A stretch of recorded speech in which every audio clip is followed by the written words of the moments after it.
Selamat pagi pemirsa, importasi pakaian bekas kembali menjadi sorotan. Ini adalah masalah lama yang belum juga teratasi hingga sekarang. Bahkan ada kesan terjadinya pembiaran demi meraup keuntungan dari kegiatan ilegal itu. Larangan impor pakaian bekas juga terkait dengan isu lingkungan. Tidak semua pakaian bekas yang didatangkan dari luar negeri itu masih layak pakai. Banyak diantaranya yang sebenarnya sudah berkategori limbah atau sampah dan kita tentu tidak ingin menjadi negara tempat pembuangan limbah. Pemirsa, inilah editorial Media Indonesia di seri ini Selasa 21 Maret 2023 dengan tema menumpas impor pakaian bekas bersama saya Leonard Samosir. Editorial Media Indonesia ini juga dapat Anda dengarkan, Anda simak melalui MG Radio Network di frekuensi 94,7 FM di kawasan Jakarta dan sekitarnya. Para pendengar dan juga Anda semua bisa ikut menyatakan pendapat Anda dengan menelepon nomor telepon 021 583 9900. Dan pemirsa, pagi ini telah hadir bersama saya Ketua Dewan Redaksi Media Group, Elman Saragih. Bang Elman, selamat pagi. Pagi, Bung Leo. Sehat-sehat, Bang? Sehat. Ini bukan pakaian bekas kan? Pasti bukan. Bukan ya? Kita nggak mau penyakitan. Oke. Meskipun dari luar negeri, Bang, katanya kan bermerek, itu kan keren begitu, Bang? Tidak ya? Tapi kan virusnya kan virus yang sempat melekat di pakaian bekas itu kan konon katanya tidak akan bisa hilang. Katanya. Iya, walaupun begitu Bang, tapi tetap banyak itu yang mengimpor dan kemudian menerima keuntungan darinya. Tapi sebelum kita bahas itu Bang Elman dan pemirsa, kita lihat dulu ada beberapa berita yang diperhatikan Media Indonesia. Yang pertama ini adalah headline Media Indonesia untuk hari ini. Anda bisa lihat di harian Anda, TPPU, tindak pidana pencucian uang, lebih berbahaya daripada korupsi. Ini dikatakan Bang Elman oleh Menko Polhukam Mahfud MD kemarin pada saat konferensi pers ya, yang mengatakan bahwa tindak pidana pencucian uang lebih berbahaya daripada tindak pidana korupsi. Wah, ini berarti harusnya juga penindakannya harusnya lebih serius lagi, Bang. Bagaimana, Bang? Ya, saya sebetulnya jujur aja ya. Dan rakyat juga sekarang sedikit, ya bukan, banyak terheran-heran. Kenapa, Bang? Ya tiba-tiba muncul angka 300 triliun. Iya. Muncul 349 triliun kan gitu kan? Iya, membesar nih. Membesar kan gitu. Nah, kalau disebutkan TPPU lebih berbahaya daripada korupsi, artinya kan mestinya udah hebat nih, udah heboh mestinya penanganannya. Seharusnya. Ya kejaksaan, kepolisian, KPK. Iya. Mestinya sudah harus turun tangan ini kan? Betul. Tapi kelihatannya kan masih tenang-tenang. Jadi saya lihat ini angka ini terus saja diperdebatkan kan. Jadi yang rame hanya perdebatan antara para pejabat negara kan gitu kan. Nah, maksud saya ya janganlah mereka membuat tontonan-tontonan yang murahan kepada rakyat ya. Jadi sebaiknya para pejabat negara ini lebih bagus koordinasi lah dulu. Iya. Jangan terus bunyi, tapi tidak ada koordinasi. Betul. Kalau ini kan rakyat pengen tahu loh, kalau lebih berbahaya, mana dong tindakan KPK? Iya. Mana dong tindakan kejaksaan, kepolisian? Harusnya semua sudah bergerak gitu, sudah Bang. bergerak. Ya. Ini kan heboh, tidak, masih bantah-membantah, masih mengklarifikasi. Kalau saya dengar kemarin tone-nya, ketika konferensi pers, mereka bilang, ini bukan korupsi loh. Oke. Ini TPPU, katanya kan. Pencucian uang. Pencucian uang. Lah. Tapi kita baca hari ini TPPU itu lebih berbahaya loh daripada korupsi. Daripada korupsi. Lah, mana? Kan gitu kan? Oke. Gitu. Jadi maksud saya jangan juga pernyataan-pernyataan seperti ini dikesankan. Iya. Sedang jual sedang terpesona gitu ya. Sedang bermain di panggung, begitu ya. Nah, ini jangan. Okay. Saya tidak yakin ada itu. Iya ya. Tapi kan jangan salahkan kalau rakyat menganggap ini jangan-jangan ada udang di balik batu ini. Biasanya udang itu enaknya di balik bakwan, Bang. Itu bisa kita makan, itu enak banget. Kalau di balik batu, jadi seperti ini. Kita tunggu nanti kelanjutan kasus ini seperti apa. Semoga ada kejelasan sesegeranya. Kita ke berita selanjutnya di halaman 2. Ini juga dari kasus yang heboh sebelumnya, Bang Elman. Bagaimana yang tertulis itu ternyata jadi berbeda dengan yang dibacakan atau diputuskan. Putusan MK dinilai janggal. Mahkamah Kehormatan Mahkamah Konstitusi. Dibilang janggal ini maksudnya apa nih ya, Bang Elman? Ya kan putusannya kan putusan MK ini kan dia bilang ini kan apa, bahwa Hakim Guntur ini kan melanggar kode etik. Ya. Dan dijatuhi sanksi dan teguran tertulis. Melanggar perilaku hakim konstitusi kan gitu kan. Benar. tetapi keputusannya hanya teguran tertulis. Iya. Nah, sebetulnya kenapa kita bilang janggal? Kalau ada hakim konstitusi yang melanggar kode etik, Iya. ya kalau ya mestinya nggak pantas lagi orang ini jadi hakim konstitusi. Kan? Mestinya. Sebetulnya MK mestinya tidak cukup tertulis, tapi mestinya diberhentikan. Ini terlalu ringan maksudnya, Bang? Bukan, ya itu nggak ada hukuman ini. Biasa kita kalau tertulis dianggap nggak hukuman. Iya sih ya. Kedua, kalaupun MK tidak menjatuhkan sanksi katakanlah pemberhentian, mestinya Pak Guntur ini juga dengan legowo saya mundurlah karena saya telah melanggar kode etik. Iya, ya, karena ini kan mestinya kan. Karena ini sangat serius ya. Sangat serius. Walaupun kalau kemarin baca putusannya, Bang, dijelaskan bahwa memang karena belum ada SOP, Bang, soal bagaimana memastikan yang tertulis di laman MK dengan yang dibacakan pada saat putusan itu belum ada SOP-nya, katanya begitu, Bang.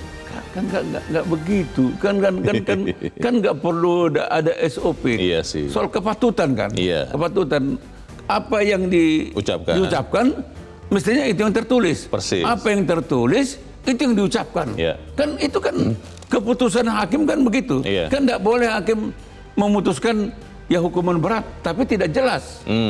Apakah hukuman mati, apakah hukuman seumur hidup kan? Betul. Jelas itu maksudnya. Apalagi kalau nanti tertulisnya beda lagi. Waduh. Nah, jadi gawat. Saya sebetulnya tidak elok kalau mereka berkelit ya. Bahwa ini tidak ada SOP. Masa iya sih? Tidak ada kesengajaan, tidak ada perencanaan. Dan jangan lupa loh, hakim-hakim konstitusi ini kan para negarawan yang sudah mumpuni kan. Begawan harusnya. Begawan kan. Sudah lebih dari 20 tahun jadi hakim, Bang. Ya, persyaratan administrasi. Ya menyidangkan undang-undang. Oke. Kita harap memang ada tetap kehormatan yang namanya tadi Mahkamah Kehormatan yang menegakkan kehormatan dari Mahkamah Konstitusi. Iya, minimal hakim konstitusinya mengerti tentang arti kehormatan. Itu dia. Itu kata kuncinya. Kita tinggalkan berita itu. Kita ke berita selanjutnya. Ini masih dari halaman 2. Presiden Jokowi ke Papua lagi. Ke Papua lagi, Jokowi tunjukkan keseriusan negara. Memang kalau tidak ke Papua, jadi artinya negara tidak serius atau bagaimana nih? Ini judulnya kan mengimplikasikan begitu nih, Bang Elman. Bagaimana, Bang? Ya sebetulnya sih mau 16 kali, ini kan ke-16, mau 20 kali, itu kan tidak terlalu penting. Persoalan pokok kita sekarang adalah bagaimana Papua itu sudah bisa bersama-sama tingkat kemakmurannya, tingkat kemajuannya, tingkat kesejahteraannya dengan mereka yang ada di daerah lain kan gitu. Itu jadi sebetulnya saya tidak terlalu tidak cocok menurut saya kalau ke-16 itu menandakan keserius. Ya enggak. Ya sekali juga. Iya. Kan yang diperlukan di Papua itu kan bukan kedatangan sebetulnya kan. Betul. Yang diperlukan di Papua itu adalah bagaimana mereka lebih sejahtera. Iya.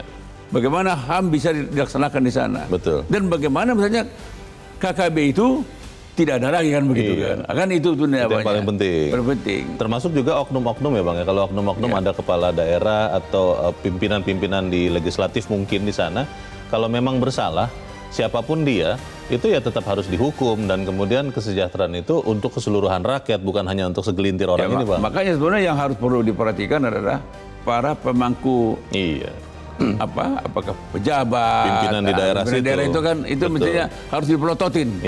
Itu dipelototin. Apakah mereka sudah betul-betul mensejahterakan rakyat Papua atau belum? Oke. Kita harapkan dengan kedatangan ke-16. Jangan mereka mensejahterakan dirinya aja kan gitu kan. Kita kan nggak tahu. Konon katanya begitu, Bang, yang terjadi sekarang ini. Tapi kita apresiasi kedatangan Presiden Jokowi ke Papua. Tapi jangan kalau 16 kali lalu dianggap keseriusan. Ya enggak, sekali juga serius. Betul. Kita harapkan nanti ada follow up-nya ya, atau tindak lanjut dari kedatangan ini. Kita ke editorial, pemirsa dan Bang Elman, menumpas impor pakaian bekas. Ini judulnya sampai pakai menumpas, Bang. Biasanya yang ditumpas kalau yang saya ingat itu adalah perlawanan, musuh, ada penyakit pula begitu, Bang. Ini apakah kemudian pakaian bekas yang diimpor ini sampai sebegitu susahnya sampai harus pakai kata menumpas ini? Bagaimana, Bang? Ya, sebetulnya kan soal pakaian bekas ini, persoalan ini sudah lama. Bahkan undang-undangnya sudah melarang. Undang-undang sudah melarang ada Impor pakaian bekas. Iya. Tapi kan selama ini kan aliran pakaian bekas itu kan Terus. ya seperti air bah aja, tidak terbendung kan. Dan makin meningkat, Bang. Makin meningkat kan. Iya. Triliunan kan gitu kan. Betul. Nah, yang kita betul-betul apa ya terheran-heran mengapa setiap kali setelah ada pernyataan presiden, ya kan begitu kan? Iya. Presiden kan ngomong nih, Iya. jangan ada lagi import pakaian bekas katanya kan. Ini sudah presiden yang langsung. Presiden, wah heboh semua. Oke. Ya kepolisian, ya bea cukai bukan, semua kan. Wah, kita tertibkan ini katakan. Yang sudah masuk dibakar. Itu orang bakar mana? Kan sebetulnya kan mencari pakaian bekas ini Dio, Iya. tidak sesulit mencari narkoba. Kalau narkoba itu harus diendus. Betul, karena disembunyikan, jumlahnya kecil. Kalau terbuka kok penjualnya juga di pasar, Bal-balan. bal-balan. Nah, jadi sebetulnya ya kepolisian tidak usah ngomong, Iya. tidak usah buat pernyataan akan kita tindak. Mana? Coba kita lihat di mana ada pakaian bekas yang sudah dibakar oleh kepolisian. Iya. Di mana ada pakaian bekas yang sudah dibakar oleh Departemen Perdagangan, oleh bea cukai misalkan. Sebetulnya ini kan Iya sih. tinggal bea cukai kan. Iya. Jadi di hulunya sebetulnya, Leo. Baik. Kalau di hulunya betul-betul diamankan, Iya. kan tidak akan mengalir ke hilir kan. Memang pertanyaannya akhirnya ke situ, Bang Elman. Apakah segenap instansi itu mau memberantas impor? Jangan-jangan omong doang. Iya, sebenarnya kemampuannya ada menurut sekian orang percaya. Tapi ada. Tapi itu kan dugaan ya, Bang Tapi ya. saya kan belum menggoyang ini kan. Itu dia. Belum ketemu. Belum. Tangan jari sama jari belum. Oke. Baru begini aja nih. Kita pastikan apakah ada itu, kita akan bahas itu Bang Elman dan pemirsa. Nilai editorial Media Indonesia untuk hari ini Selasa 21 Maret 2023, menumpas impor pakaian bekas.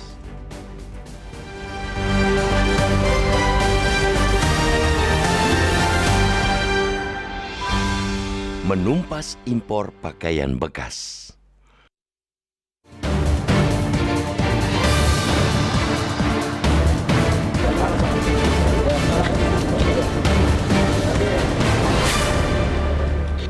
Importasi pakaian bekas kembali menjadi sorotan.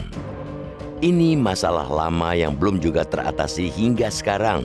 Bahkan ada kesan adanya pembiaran demi meraup keuntungan dari kegiatan ilegal itu. Mengimpor pakaian bekas dilarang negeri ini. Dasar hukum pelarangannya jelas, yakni Peraturan Menteri Perdagangan Nomor 51-MDAG-PER-7-2015 tentang larangan impor pakaian bekas dan Permendak Nomor 40 Tahun 2022 tentang perubahan atas Permendak Nomor 18 Tahun 2021 tentang barang dilarang ekspor dan barang dilarang impor. Dalam pasal 2 ayat 3 tegas tertulis bahwa barang dilarang impor salah satunya adalah berupa kantong bekas, karung bekas, dan pakaian bekas. Kenapa pakaian bekas dilarang untuk diimpor? Ada sejumlah alasan. Yang utama ialah untuk melindungi usaha mikro, kecil, dan menengah atau UMKM yang bergerak di sektor sandang. Larangan impor pakaian bekas juga terkait dengan lingkungan. Tak semua pakaian bekas yang didatangkan dari luar negeri itu masih layak pakai. Banyak diantaranya yang sudah berkategori limbah. Dan kita tentu tak ingin menjadi negara tempat pembuangan limbah. Namun, di negeri ini berlaku aksioma larangan dibuat untuk dilanggar. Sudah lama pakaian bekas dilarang untuk diimpor, tapi realitasnya barang second itu terus datang bak banjir bandang. Data Badan Usaha Statistik atau BPS menyebutkan nilai impor pakaian bekas meroket sekira 607% secara tahunan pada Januari hingga September 2022. Saban ada yang membutuhkan, setiap ada cuan yang menjanjikan. Disitulah importir dan pedagang bermain. Soal legal atau ilegal menjadi urusan kesekian. Yang penting keuntungan bisa didapatkan. Itulah situasi dalam dunia dagang pakaian bekas. Celakanya lagi, pihak terkait yang semestinya menegakkan ketentuan tak jarang justru berperan dalam meruntuhkan aturan. Motifnya, apalagi kalau bukan untuk ikut menikmati cuan. Itulah yang membuat permasalahan importasi pakaian bekas seakan tiada ujung. Pada konteks itu, kita memahami kegeraman Presiden Joko Widodo karena pakaian bekas terus saja membanjiri negeri ini. Wajar pula Menteri Perdagangan maupun Menteri Koperasi dan UKM kesal. Tetapi geram dan kesal tak cukup hanya tataran verbal. Yang lebih penting, yang lebih dibutuhkan pelaku UMKM sandang adalah tindakan nyata untuk menindak para pelanggar larangan impor pakaian bekas. Sebagai barang ilegal, pakaian bekas bisa masuk ke Indonesia jelas lewat jalur yang ilegal. Di sini peran Ditjen Bea dan Cukai serta Polri amatlah penting. Benar bahwa mereka telah melakukan ratusan penindakan terhadap penyelundupan barang haram itu.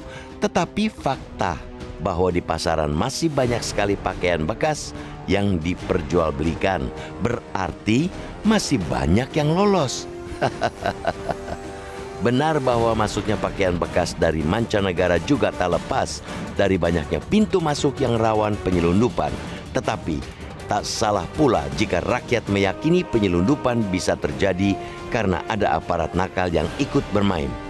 Sudah seharusnya pemerintah kembali menabuh genderang perang terhadap importir pakaian bekas. Pertanyaannya, kapan perang dengan pedagang barang ilegal itu digaungkan? Beda dengan narkotika yang sembunyi-sembunyi, pakaian bekas dijual secara terang benderang. Pusat-pusat pakaian bekas seperti di Blok M Square, Pasar Senen, Pasar Baru, dan Pasar Cimol, Gede Bage, Bandung, sudah lama ada, tapi tak tersentuh sampai kini. Pakaian bekas belakangan bahkan dijajakan di platform e-commerce. Tidak perlu terlalu pintar sebenarnya untuk menindak mereka yang terang benderang menjual barang terlarang itu. Penyelundupan dan perdagangan pakaian bekas pantang dibiarkan. Ia adalah benalu yang jika terus berbiak tak terkendali akan membunuh keberlangsungan usaha banyak UMKM. Jika industri lokal banyak yang mati, semakin banyak pula pekerja kita yang kehilangan pekerjaan. Kita tak ingin itu terjadi.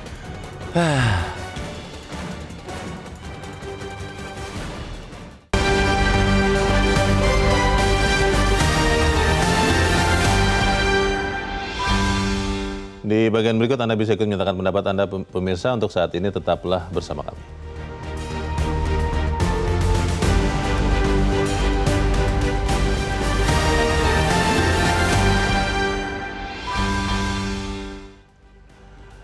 Terima kasih Anda masih bersama kami di Editorial Indonesia, dan sebelum kita berbincang lagi Bang Elman, kita mau bertanya dulu. Kita saat ini sudah tersambung lewat saluran telepon dengan Deputi Bidang Usaha Kecil dan Menengah Kementerian Koperasi dan UKM, Hanung Harimba Rahman. Pak Hanung, selamat pagi.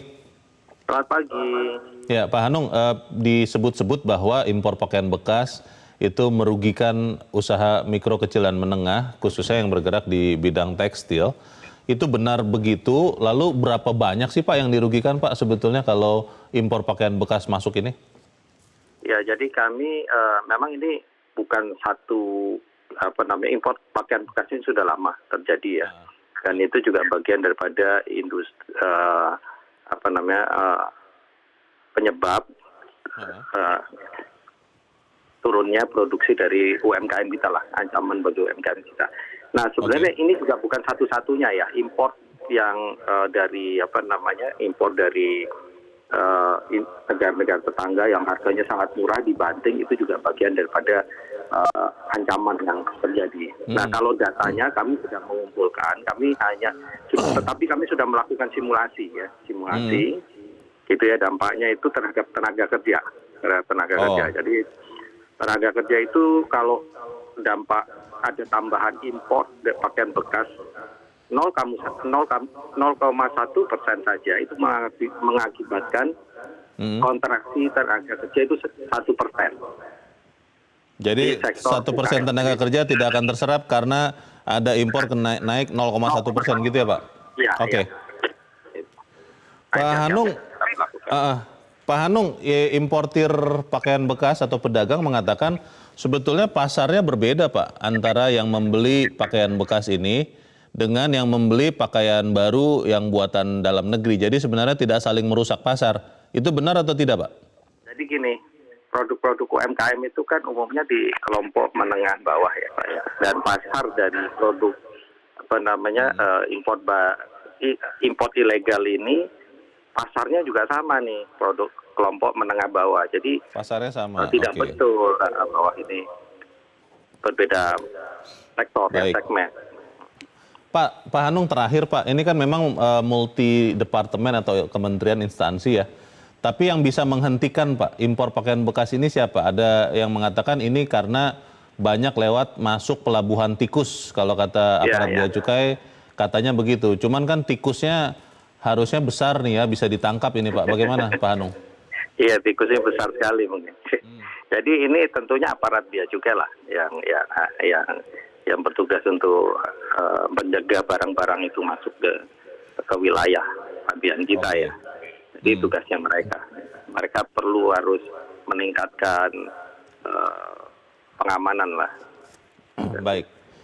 Untuk ini terakhir Pak, barang produk lokal bisa tidak bersaing secara harga Pak dengan impor pakaian bekas ini? Kan kalau kita lihat faktor penentunya nih harga Pak. Ketika harganya murah, lebih murah daripada barang baru buatan lokal, tetap orang beli impor pakaian bekas impor ini Pak Hanung.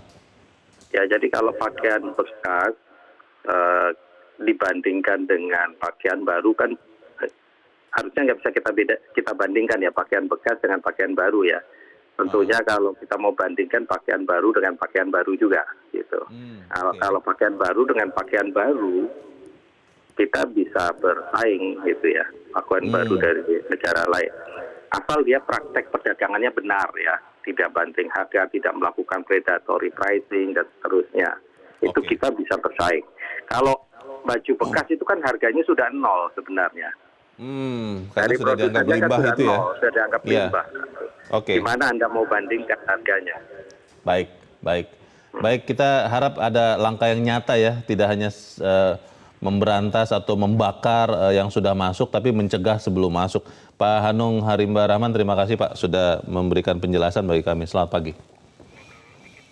Sebelum jeda Bang Elman, sebenarnya pertanyaannya kembali Bang, mau apa tidak memberantas ini? Oh, masalahnya sudah tahu kok ada di mana? Ya, sebetulnya kan seperti yang kita jelaskan tadi, Ya. Mereka pun sudah tahu kalau di Budang ada pelabuhan tikus, tahu kok mereka. Pelabuhan itu di mana tahu? Tahu, dan siapa importirnya juga mereka sudah tahu. Jadi ini kan bukan tikus kecil ini, tikus besar. Jadi sebetulnya bea cukai, ya penegak hukum yang lain pun tahu alurnya, tahu Leo. Dan barang itu apa kok jelas kok, terang benderang kok. Iya. Jadi nggak ada sebetulnya alasan bahwa barang ini bisa masuk. Tidak ada alasan apapun. Karena undang-undangnya sudah melarang kan. Yang menjadi soal memang ya di situ, kalau dugaan saya ya, mohon maaf nih, dugaan saya nih ada permainan, senang sama senang nih. Iya. Jadi ini tuh aja Leo nih. Ini win-win solution ya. Ya pokoknya. Sebetulnya. Situ senang, saya juga senang. Jadi ya udah. Tapi sesekali kita tangkap ya. Nah, gitu. Jadi ini makanya saya bilang kan. Saya kan jujur aja. Saya itu kasihan lihat presidennya. Maksud seorang presiden 280 juta penduduknya, hanya untuk dia juga harus mengurusi pakaian bekas. Di mana itu Kapolri ada? Di mana ada Dirjen Bea Cukai? Di mana itu penegak hukum lain? Ada nggak mereka? Masa presiden harus mengurusi pakaian bekas? Limbah loh ini. Saya pun kalau disuruh mengurusi limbah saya nggak mau. Tapi pertanyaannya Bang, apakah kali ini benar-benar akan serius? Atau ini memang hanya musiman saja? Nggak yakin saya. Sangat tidak yakin. Ini ketika ada larangan presiden, semua heboh, rame. Begitu lupa? memang sengaja dilupakan. Dia keker. Ini presiden udah lupa nih. Iya. Udah presiden lagi sibuk yang lain. Mainkan lagi. Aman gitu. Astaga. Kita akan bahas lagi nanti selepas jeda. Bang Elman dan pemirsa tetap bersama kami. Editorial Media Indonesia kembali seusai headline news pukul 7 waktu Indonesia Barat.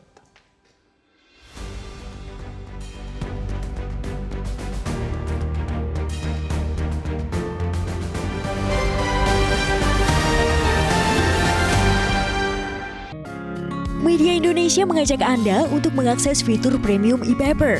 Dengan sajian konten berbasis intelektual dan meneguhkan kebangsaan, Media Indonesia tampil dengan lebih dinamis melalui e-paper Media Indonesia yang dapat Anda akses kapan saja, di mana saja. Caranya mudah, download aplikasi Media Indonesia di Android atau ketik link e-paper.mediaindonesia.com atau bisa scan QR Code pada layar kaca Anda. Klik tab e-paper di bagian samping layar tablet Anda, daftarkan data diri, serta pilih paket berlangganan e-paper Media Indonesia sesuai dengan kebutuhan Anda.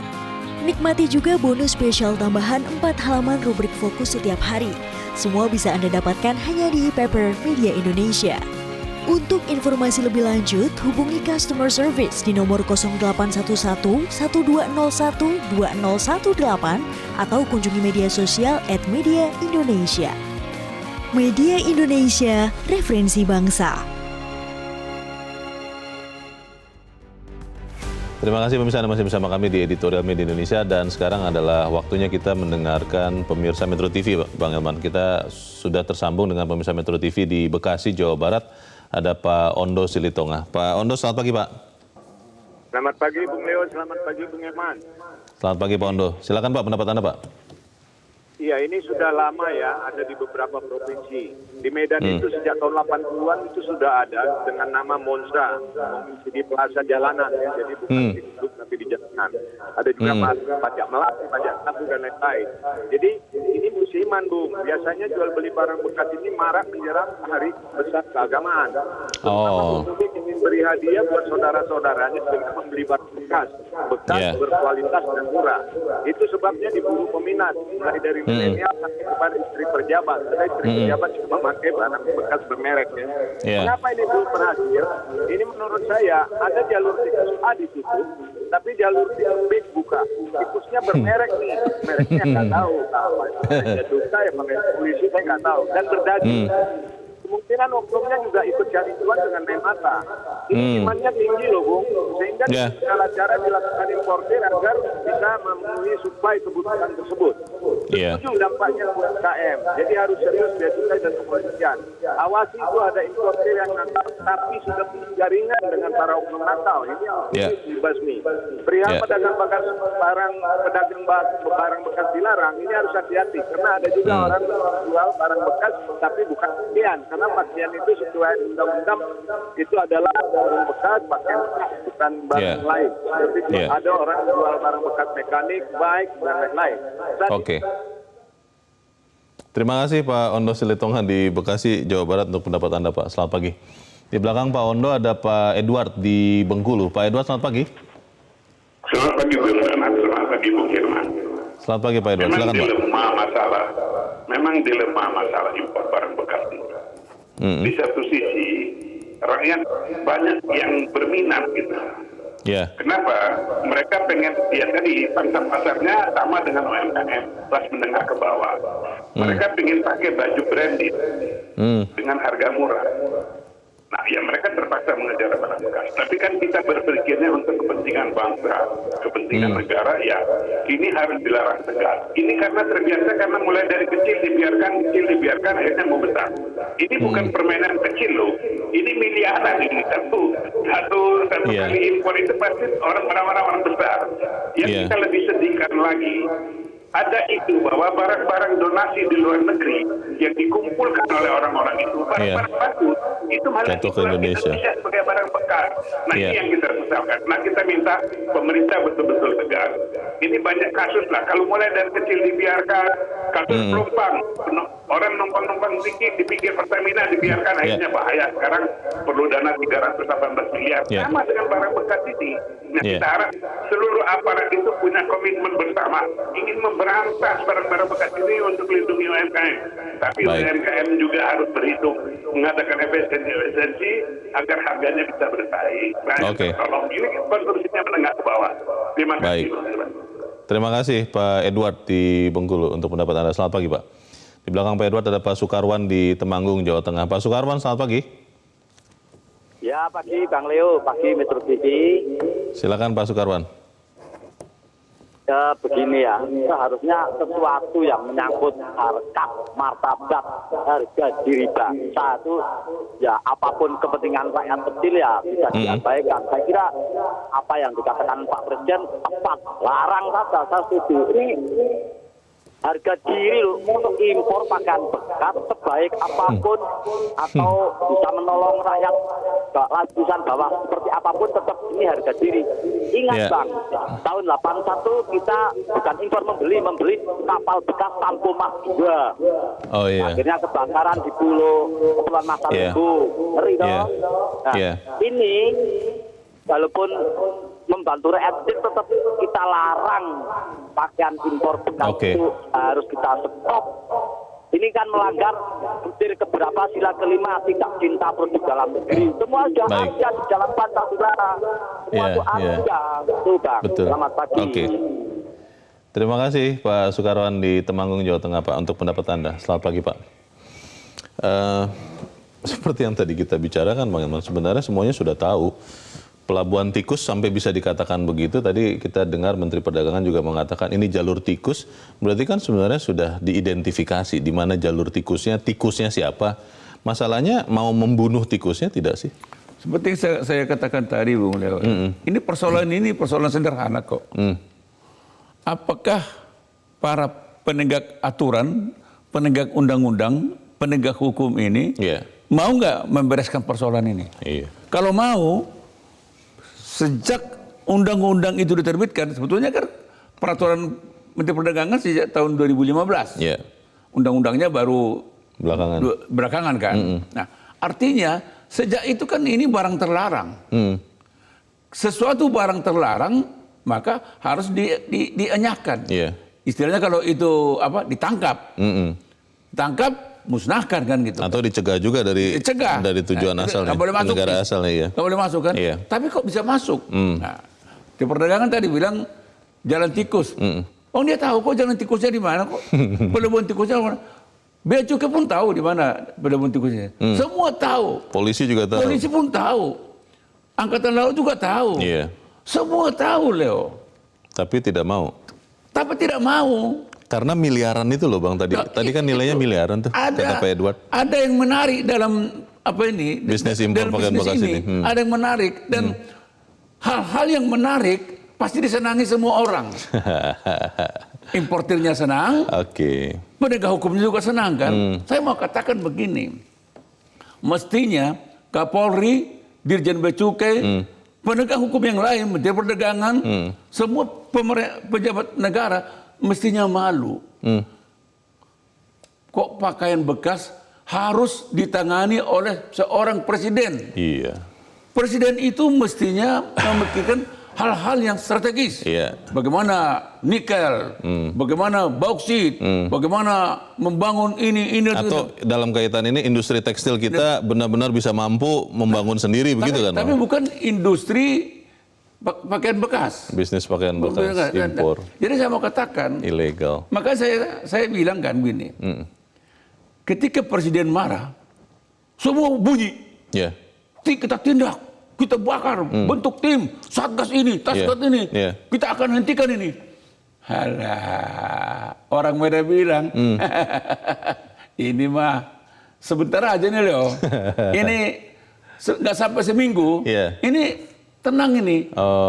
Karena presidennya juga sudah memikirkan hal yang lain. Nah, jadi udah. Kalau kita kan ketika presiden ngomong ini kan, semua pejabat yang mendengarkan, wah, mantuk-mantuk kata orang Jawa. Di belakangnya itu, janganlah presiden ini barang enak. Tadi disinyalir oleh Pak Ondo tuh, Bang Eman, bahwa biasanya ini terjadi menjelang hari raya keagamaan. Ya kita kalau boleh katakan menjelang Lebaran begitu kita boleh katakan. Berarti kalau begitu kita tenang-tenang saja, Bang. Kalau memang benar sinyalemen itu, nanti begitu sampai ke Lebaran sudah nggak ada lagi masalah impor ini. Nggak ada, Leo. Barang bekas ini sepanjang masa tetap ada. Tetap ada. Karena miliaran tadi itu. Tadi kan Pak Ondo kan bilang Monjo, ya kan? Di Medan itu ya? Iya. Monginci di Plaza. Oke. Sebetulnya bukan Plaza, itu di jalan. Oh. Di jalan Monginci di Medan. Oke. Jadi sepanjang hari, sepanjang masa barang itu ada. Oke. Jadi tidak ada urusan dengan hari-hari keagamaan. Pertanyaannya, Bang, ketika Presiden sudah mengatakan, itu kan sebenarnya perintah kepada bawahan, kepada jajaran untuk memberantas ini. Apakah kemudian kalau tidak terberantas artinya tidak cukup manjur perintah itu, atau memang tidak mampu jajaran di bawahnya? Kita bahas di bagian berikut. Bagaimana bisa tetap bersama kami, Editorial Media Indonesia, segera kembali.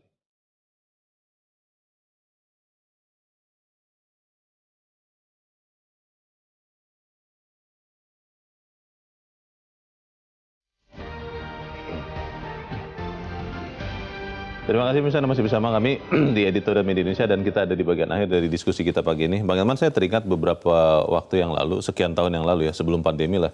Waktu itu Presiden Joko Widodo juga marah dengan lambatnya waktu bongkar muat pelabuhan Tanjung Priok. Saya ingat betul karena waktu itu program Economic Challenges membahas itu.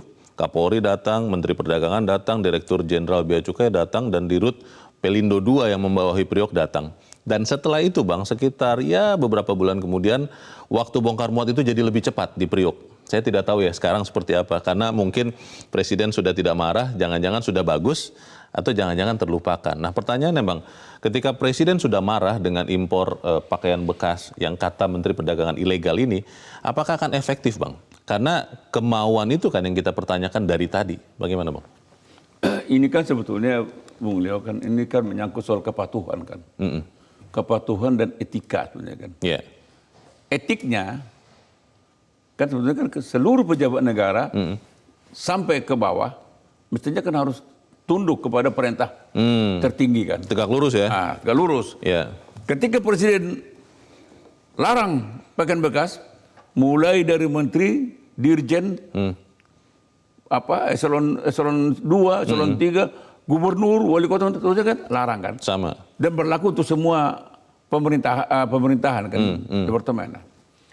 Demikian juga apa? Ketika Presiden perintahkan, tindak, itu soal kepatuhan kan. Iya. Kepatuhan. Mestinya harus patuh dong. Kan dia diangkat oleh Presiden. Ya harus patuh kepada yang mengangkat. Iya. Jadi kalau saya melihat ini, Bung Leo, mohon maaf ini, mudah-mudahan saya salah. Memang kepatuhan kepada aparat kepada Presiden ini, ya saya pikir saya nggak mau menilai ya. Memang harus kita pertanyakan, evaluasi kembali.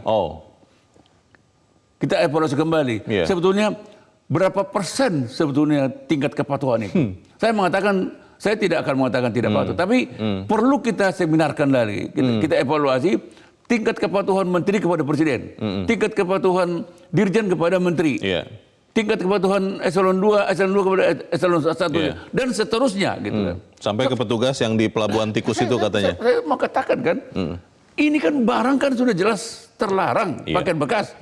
Nah ketika terlarang, ya Angkatan Laut yang bertugas di apa itu ya, yang bertugas ini menjaga laut ini, Dirjen Bea Cukai, ya tuh kan, kepolisian, ya Kementerian Perdagangan, semua ini harus bersatu padu, larang. Iya. Tidak ada terjemahan lain. Tindak termasuk di jalan tikus itu tadi katanya. Termasuk di jalan tikus, termasuk yang ada di pasar, yang sudah diperjualbelikan. Gampang kok. Tapi pertanyaan saya, Leo, apakah hari ini pakaian bekas ini masih terjual? Pasti masih. Banyak, Bang. Iya. Padahal larangan Presiden sudah berlaku, undang-undangnya sudah, Presiden menegaskan minggu lalu kan. Pertanyaannya, apakah polisi sudah ada yang mereka bakar? Sudahkah semua barang-barang bekas ini dibakar? Katanya sih dibakar, Bang.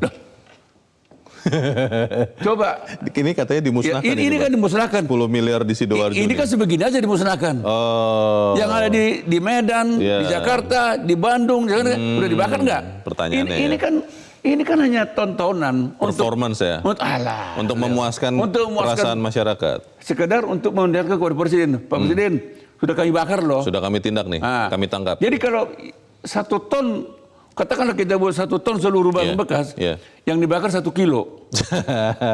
Kau bayangin aja. Kalau ada 1 kilo, jangan-jangan 1 ons. Jadi ini yang saya katakan loh. Jadi tingkat kepatuhan, ini yang harus kita seminarkan lagi nih. Kita evaluasi. Perlu ada misalnya lembaga melakukan seminar. Tingkat kepatuhan Menteri kepada Presiden. Kapolri kepada Presiden. Ini kan menurut saya sih, aduh. Barang seperti ini loh, ini sebetulnya tidak perlu diurus seorang presiden. Cukup misalnya Menteri Perdagangan. Menteri Perdagangan, ini barang ini terlarang. Karena dia minta kepada Menteri Keuangan, Pak Menteri, Ibu Menteri Keuangan, tolong bea cukai dipergandakan kekuatan. Untuk mencegah ini. Minta bantuan kepada kepolisian, Pak Kapolri, tolong bantu kami untuk menertibkan ini. Kepada Angkatan Laut dan seterusnya, Leo. Ini kan mudah. Kan selama ini kan senyap nih kan. Senyap nih. Baru seketika Presiden ngomong, jadi heboh. Waduh heboh nih, ini tikus ini sekarang. Waduh. Jadi semua pandai berbicara, Leo. Pertanyaannya Bang, setelah semua heboh, semua seperti kebakaran jenggot begitu karena Presiden yang memerintahkan langsung, apakah untuk tahun ini, saya bicara tahun inilah, karena tahun-tahun sebelumnya kan hanya heboh sesaat terus nanti lupa lagi sampai ada kasus seperti ini lagi. Apakah tahun ini akan benar-benar bisa berbeda? Setelah begini ramai kita bicarakan, apakah kemudian impor pakaian bekas yang sudah dinyatakan ilegal itu akan, ya saya tidak mau mengatakan hilang 100%, turunlah 50% katakan begitu. Yakin. Tadi kan Ondo kan bilang Pak Ondo, ditutup jalur A, buka jalur B. Tikus yang lain keluar. Karena ini pemainnya kan, ya itu juga Leo. Itu juga pemainnya. Tapi banyak cabang begitu ya? Banyak cabang. Kayak wayang, ada Petruk, ada Gareng, ada ini. Sebenarnya begitu. Sebenarnya gitu aja nih Leo. Jadi saya nggak terlalu yakin. Mereka patuh kepada pernyataan Presiden ini. Nggak akan patuh, Leo. Karena ada miliaran tadi ya, karena yang nilainya. Ada barang enak di situ, Leo. Barang enak. Oknum-oknum bisa dapat. Sama ketika Presiden juga bilang, jangan lagi menggunakan barang import. Katakanlah sepatu tentara, sepatu polisi. Ada apa itu untuk barang-barang besi segala.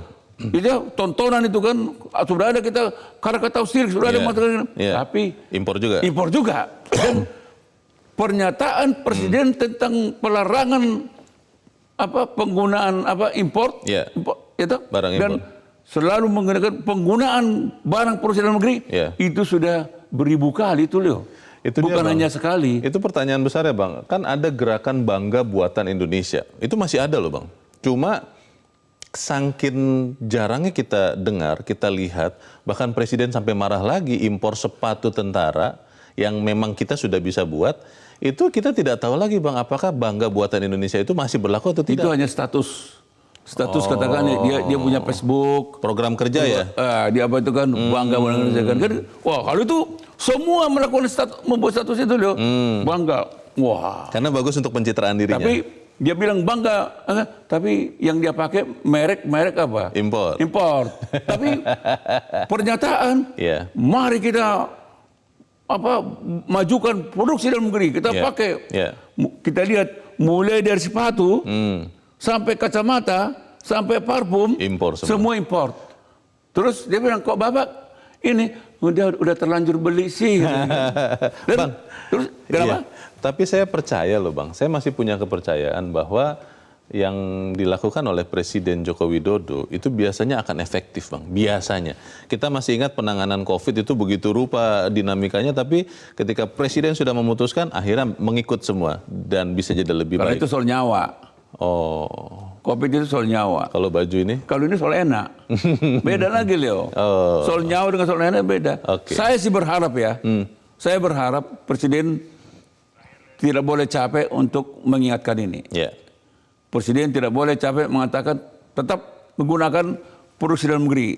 Presiden harus tetap nggak boleh capek bilang larang itu barang bekas. Karena Presiden sendiri sudah pakai buatan lokal loh. Kalau saya lihat Presiden kita ini semua pakaiannya yang mulai dari sepatu sampai atas itu pakaian lokal. Dan saya kadang-kadang berpikir ketika saya harapkan sebenarnya kan Presiden kalau di luar negeri ya pakailah yang mahal-mahal. Yang branded Enggak itu. juga. Itu jangan-jangan sepatu Pak Presiden ini dari apa? Dari Cibaduyut kali ya. Jadi sebenarnya teladan itu jadi belum tentu juga diikuti oleh bawahannya ya Bang ya? Ya, lihat aja kan. Jangankan apa, kan baru pega-pega biasa. Lihat aja istrinya kan. Iya, pamer barang mewah, buatan impor. Saya kan kadang-kadang Presiden sudah capek, tapi kita tidak menghargai Presiden. Berarti kan saya katakan kepatuhan kita terhadap Presiden itu perlu diseminarkan ini, Leo. Baik. Kita harapkan ada perbaikan setelah kita berbicara ini. Bang Elman Saragih, terima kasih sudah hadir di tempat ini. Selamat pagi, Bang.